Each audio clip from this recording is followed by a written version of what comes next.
So this is a little different experience, as well as I'm still here visiting with the kids and the wife.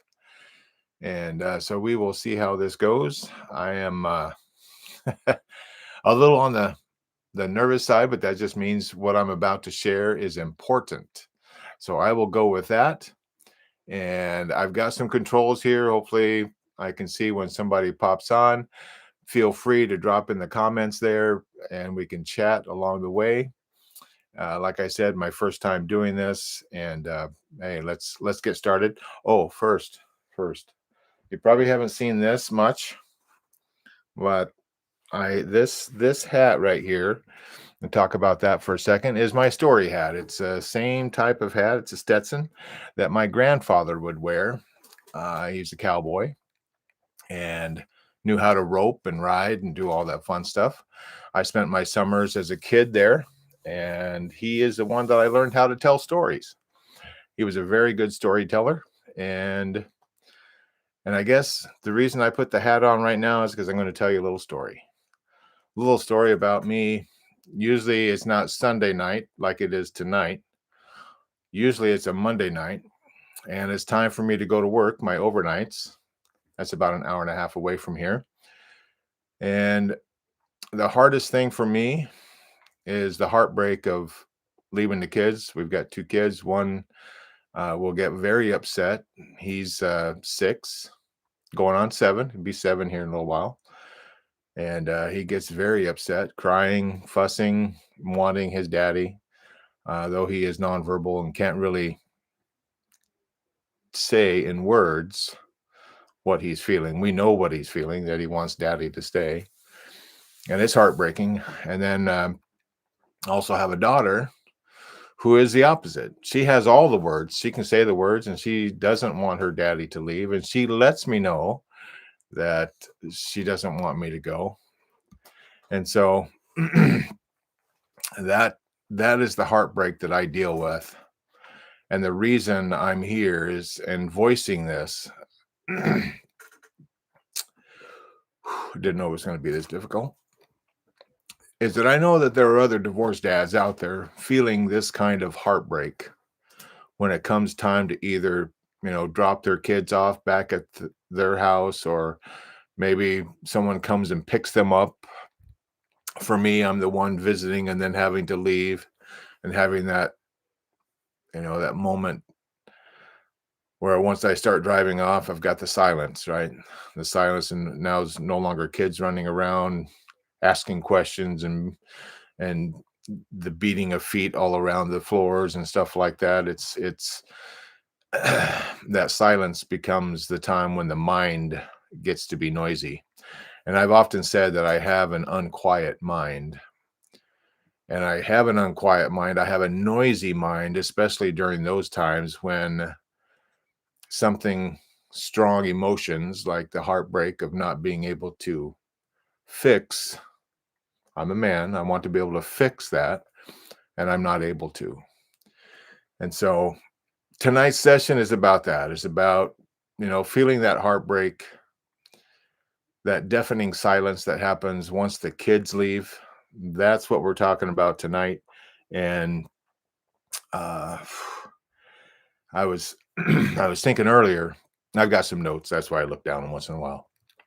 I was thinking earlier about how, and I've been a truck driver, and you've probably seen the pictures around, and it's about like leaving the yard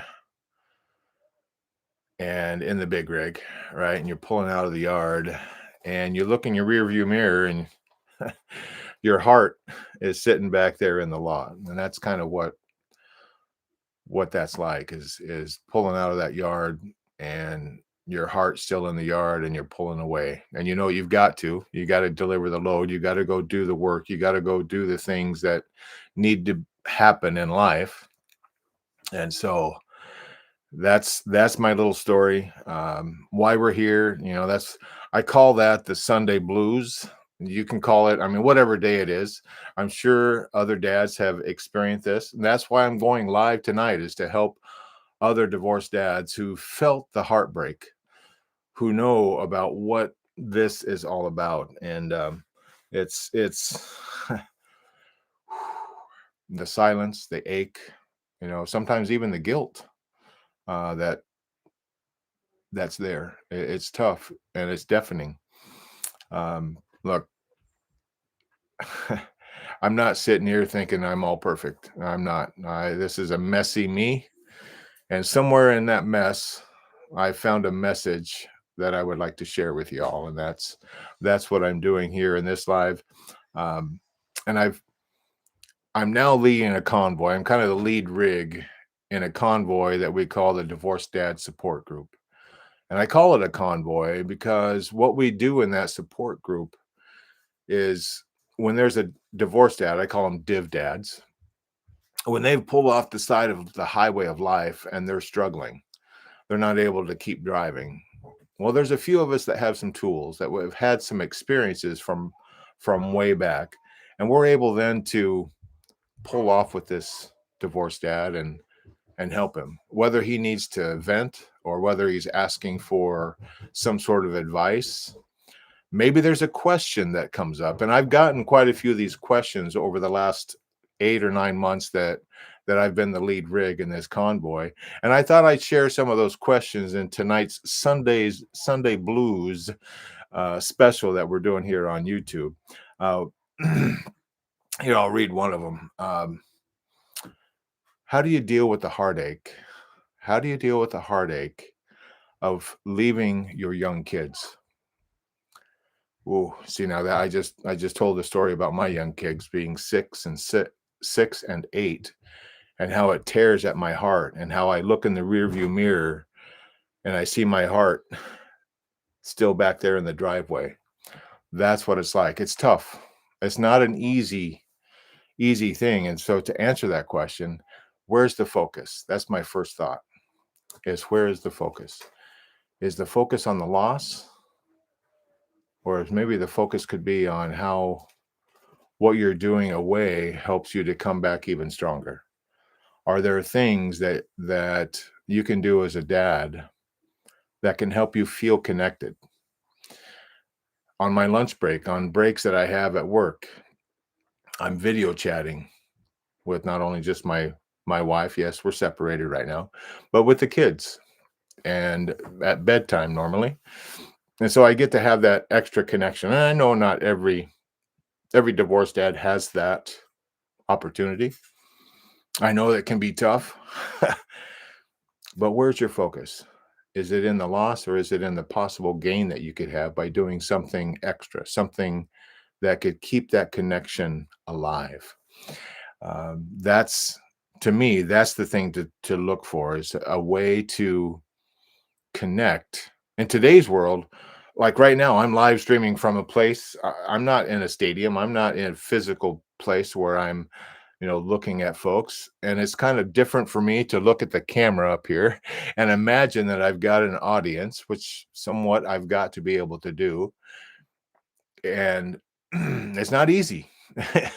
It's a little nerve-wracking for me. I can feel the nerves, but I also feel excitement. I also feel like I need to just hit this straight on and share my story in hopes that will help someone else. And in addition, help others to come together as well, tell their story as well. So that's what this live is about. That's what the chat is about. Jump on here, help us to know that it's okay to have these feelings first and not to stuff them down. Don't be like me from 20 years ago and stuff them down and become like one of those canning pots, right? You seal the lid and it's a pressure cooker. If you have that pressure cooker, you know what I'm talking about, and your emotions get stuffed down in there, you become a pressure cooker, and you don't want to do that. You want to be able to feel these feelings, feel the heartache, feel the gut ache, feel the gut punch, but then be able to know that on the other side of that, you're going to be stronger. You're going to find ways to stay connected with your kids. And so in answer to that question about how do you deal with the heartache of leaving those young kids, find a way to stay connected with them. We've got the technology to do it. Find a way to be able to do it. It could be that you could write little notes that they find. You could hide little notes in their pack that they find later, something that surprises them. They unpacking and they find something in their pocket, or a note from their daddy that says, "Hey, I appreciate you. I love you." Or I just got, I don't know if I have it close by, but my daughter just made a little thing and all it says is dad on it. It's pretty cool. My boy scribbled some stuff earlier today. Um, those kinds of things keep the connection alive. At least it does for me. Um, all right. Here's one that's tough. I've had this one. Ooh. How do you keep from feeling like a part-time dad? In actuality, that's what we become, right? Because we go off and we're gone for however long. Some only have weekends, some have 50-50 custody. It's all different. Everybody's situation is different. Um, it's it's very similar to when I was driving big rig and gone for weeks at a time, and then finally got to a place where I was gone only for during the week and home fairly often. It's kind of like that. It's being able to know that when you're, separated from them, that you're going to make the most out of the time that you do have with them. There's the key. There's what you focus on, and be able to make the most out of the time that you're not with them by maybe leaving those little notes or connecting on some sort of app that you can talk with them on. That, and when they're young kids, you've got to have the cooperation of their mom, right? And so, and I understand there's plenty of situations out there that don't allow to have the same kind of situation I have, and being able to still have a relationship with the mom, and being able to have those nightly times that I can connect with the kiddos at bedtime and before they get on the bus as well. If I'm not too tired from my overnight, there's another time that we connect. And so those are the ideas that I wanted to bring to you, to let you know, hey, it's not, how do I say this? It's not the end of the world. It's like we talk about breakdowns becoming breakthroughs. The way a breakdown becomes a breakthrough is the breakdown is not a dead end. We think it is. When we're in the middle of the wreckage, when we're in the middle of the divorce bomb going off, and you've got all the shrapnel and the junk that's out there, we're standing in the middle of that wreckage, and we get disoriented and we don't know what to do. And that's the power here that we can do to make that breakdown into a breakthrough. We got to realize, first, it's not a dead end. Second, we can find a way through, a way out, a way down the road. One of the ones I wanted to mention, it's in my notes and I just saw it, is find something to be grateful for. This one is powerful. And I don't know if you realize how powerful just being thankful for something small. I'm thankful that I still have this hat. And it sounds different when I have the hat on. I don't know, there's like an echo that comes off the brim or something. But I'm thankful for this emblem that says my grandfather is proud of what I'm doing now, that I can tell stories, that I can help other people. He was very Christian. He was very charitable with his time, with his talents. And that's exactly what I'm trying to do here with our divorced dad group, with our convoy, is to realize, hey, first, we're not alone. And that second, that we can turn those breakdowns into breakthroughs with some of the little tools, gratitude, finding something. It doesn't have to be big. Okay. I can be grateful for a hat that I've had for quite a few years. This hat's at least 10 years old. Okay. And I'm grateful for this hat, for what it represents. And you'll probably see me wear it a little more, especially as I'm telling stories and being able to, uh, I've been called a metaphor man. I kind of like that because I find when we talk metaphors, we're able to get out of the pressure cooker and we can start to see things as they really are. And we can only do that when we're outside of the wreckage, when we can lift ourselves out. The divorce bomb going off and the shrapnel and standing in the wreckage, it's a metaphor. The triage talk about being able to, what do you do now? I was an EMT for a few years. I know about the EMT jacket and the hat and what to do to stop the bleeding. It's the same thing with the divorce bomb going off and the effects that it blasts. And to remember that it's not just the adults that get the brunt of that blast. The kids, they feel it too. And it's even worse for them. And we as adults need to learn how to shield our kids from that. And so, yeah, I'm kind of rambling. I guess I better get back to my notes, right? Gratitude's one way. Reach out to a brother. If you haven't, join our convoy. We've got links all over the place. Divorced Dad Support Group on Facebook. You can find I think I even have this hat on. Uh, just look for the page. You go to my page. You can just search that Divorced Dad Support Group. You'll find us on Facebook. Join the convoy and find out what the power really is. I never knew. It was about a year ago that I joined this group. Okay. And I don't know if you know, I don't need to tell you the whole story, but I joined this group about a year ago and I right away found out the power of being able to be in a group where other dads get it. And that's what our support group is about. It's not about bashing. It's not about any of that stuff. I'm no lawyer. I'm not a therapist. None of this is legal advice. Thank you, Gio, for letting me remember that I need to say those kinds of things. I'm not a therapist. I'm not a licensed therapist. I am, however, I am a coach, and I have learned a few things. I'm not perfect. I I share my experiences and try to help other divorced dads to turn breakdowns into breakthroughs. Simple as that. So reach out to a brother. One thing that I do also, and this is going to sound weird, I've gone back to what I used to do when I was a kid, which is journal. Now, back then, I was writing with a pen and paper, writing in journals.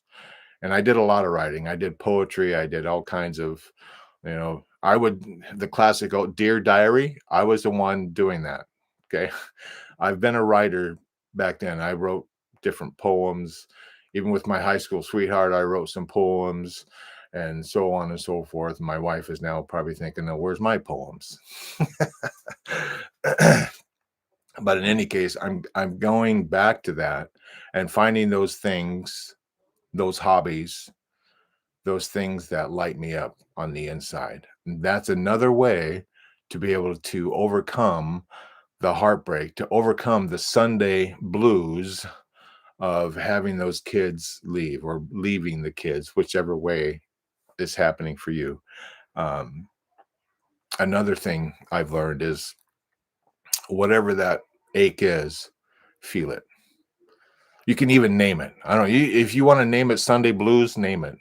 Name it Sunday blues, because and then just don't hide from it. Don't push it down and make it into a pressure cooker. Name it, experience it, and come out the other side knowing that you've experienced it and you become stronger because getting through the Sunday blues, getting past those allows you to put into place those other practices, the gratitude, the leaving the notes for your kids. Uh, those things then can happen because you don't still have the stress and you're not still looking in the rearview mirror at the heart that you left behind in the driveway.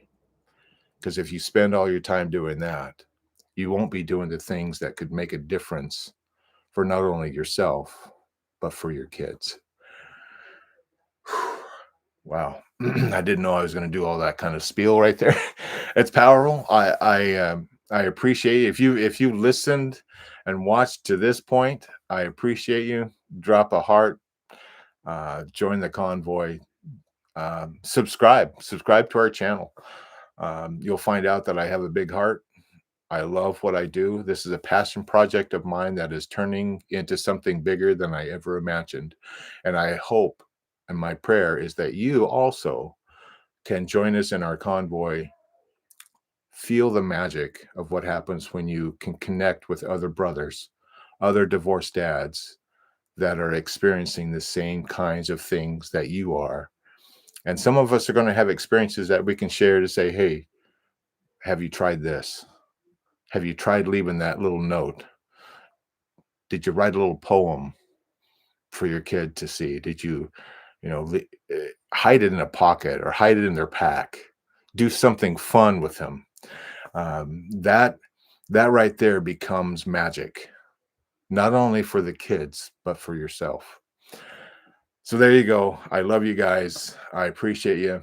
I like I said, I'm no professional. I don't have a coat and tie to put on. I'm not a white collar guy. I'm a blue collar worker.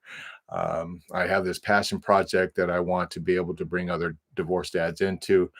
Our divorced dad convoy is getting stronger and stronger, 4,700 strong now. And I only have a heart full of gratitude for those brothers who jump into that group and share their own experience, share their own love, brotherly love for others, other divorced dads out there to help them along this div dad highway.